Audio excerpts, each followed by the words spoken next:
Hi mga say ug soy.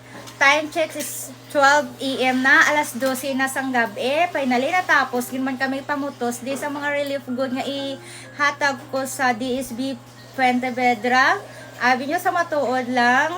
Wala ko ga-expect nga amo ning kadamo ang mahatag ko. Kay ga-expect ko inang mabitbit lang namon nga tatlo.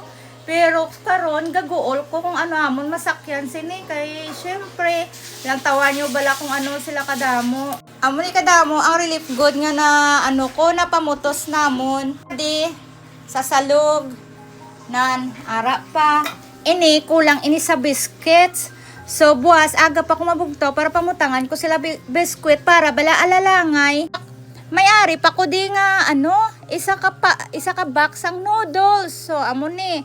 So ginapinsar ko, the more nga mag-additional ako sang pamakal, mas madamo pagid sang amon nga bilit-biton. Dason galibog pa ako kung ano akong masakyan buwas. Tani pagbugtaw ko buwas sa aga, may ara nga maaluwanda nga pwede namon masakyan para ihatod namon ini nga mga relief goods sa mga gakinahanglan labi na gid sa Puente Vedra sa DSB.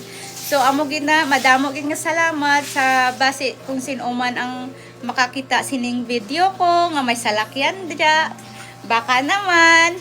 So amo lang na mga sayog soy sa karon is need ko na anay matulog para naman buwas sa big day tomorrow.